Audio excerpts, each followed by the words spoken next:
Hello and welcome. This is the Karmann Dexter 570 4x4 camper van. It's on a Ford basis. It was introduced for the 2020 season, and so it's now into its third year, and let's have a look at it. Now, we've got lots of vehicles on a Ford basis at the moment.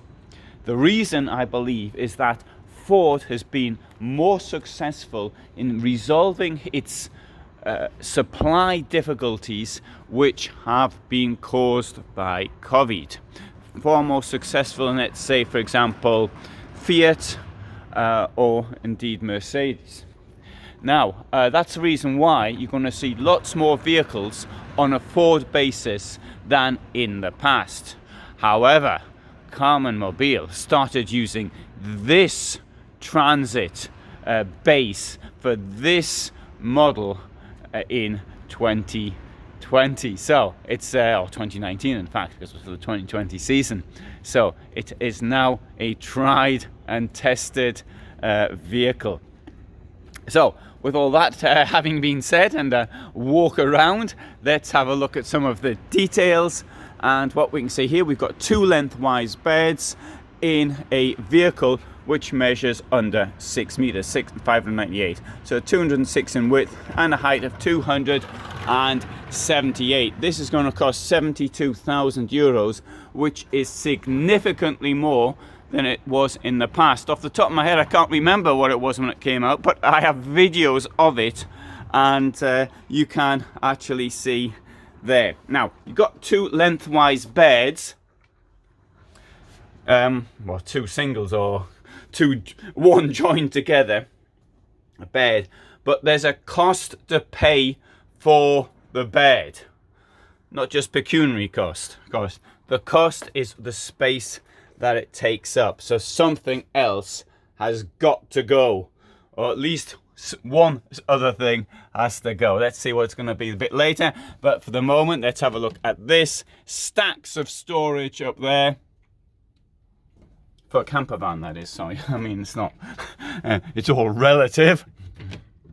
And here as well. One thing which it may or may not be a good thing. It depends on your point of view.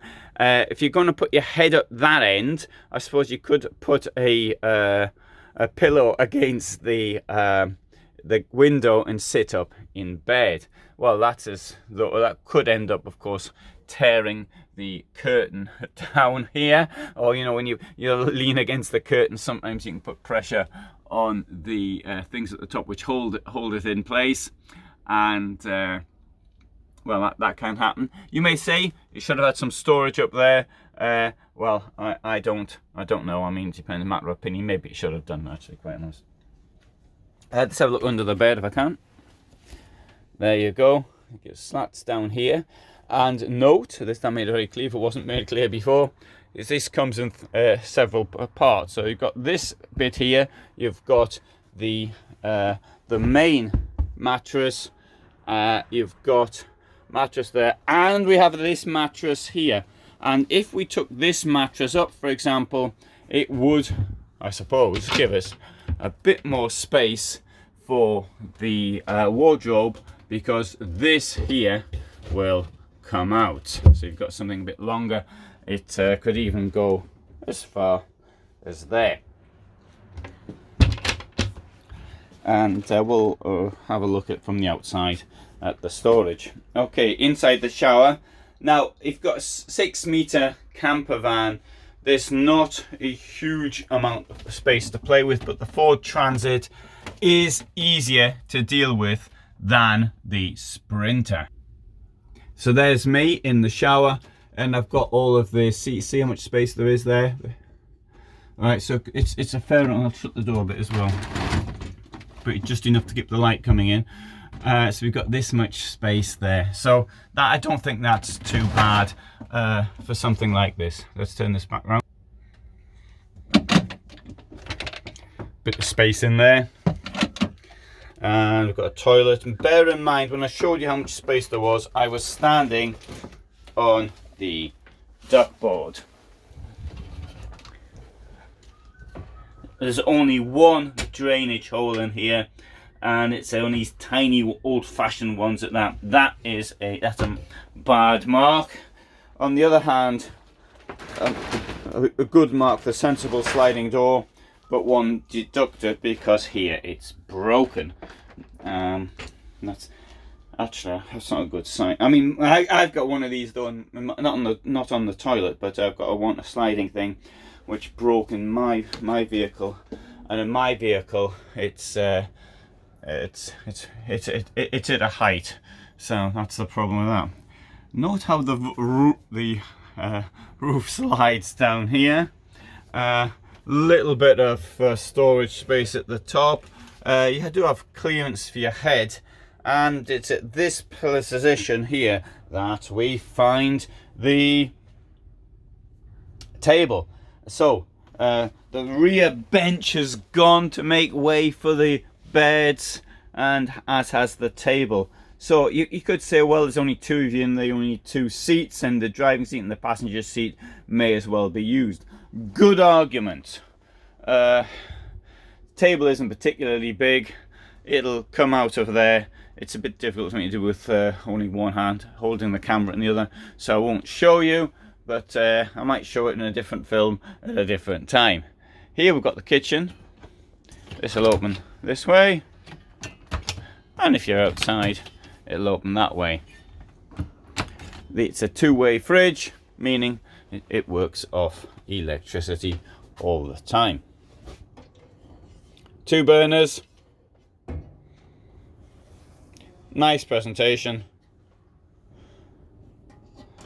And a small sink. And then note in the sink we've got a proper domestic drainage hole. These things like this, personally I find them getting in the way. Bang! Look at that.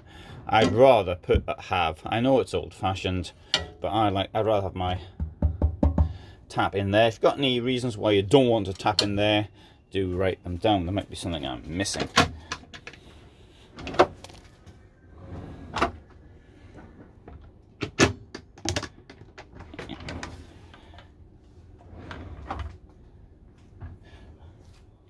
So there's this step here.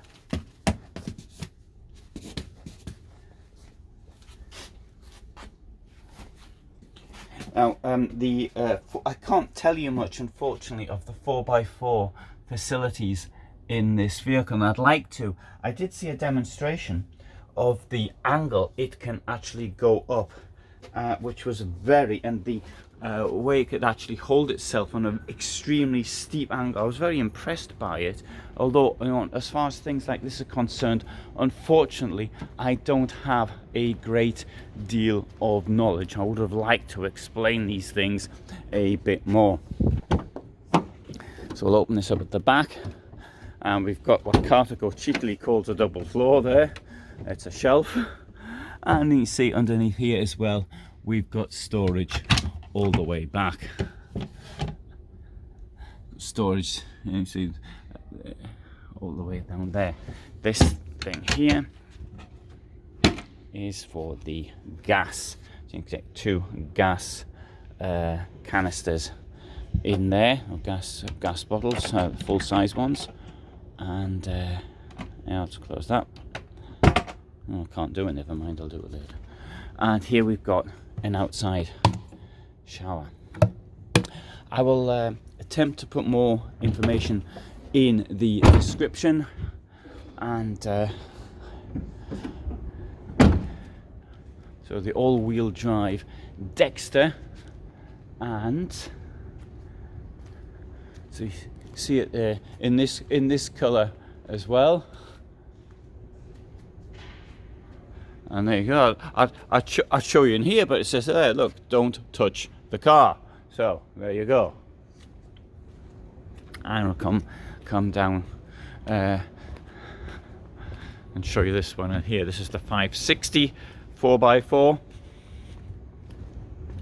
This one takes a different approach. It's got a rear bed. This thing here is going to cost 72,000, and so because we haven't got the lengthwise bed. We've got a bit more space, so we can have a bench in here, and the washroom is small, slightly different, but it's the bed here which has given us all of this extra space, as it's a widthwise bed. External width 206 centimeters, so the bed is going to be what, knock off about 15 to 20, so you're looking at least 100 and, well, probably 190 centimeters for the bed. Bed is slightly different in this one.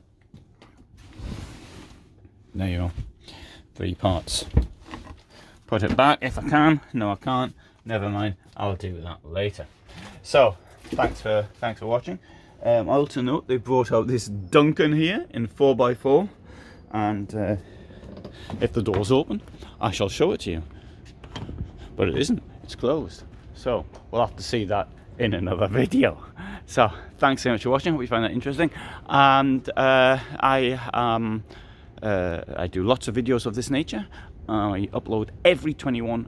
Sorry, I upload every day at 21:15 Central European time, 20:15 in the United Kingdom, and all sorts of times in other countries. So if you're interested in motorhomes and campervans, then this is the place to be. This is the largest channel on van life on YouTube. So thanks very much for being here, and all the best from me in Germany.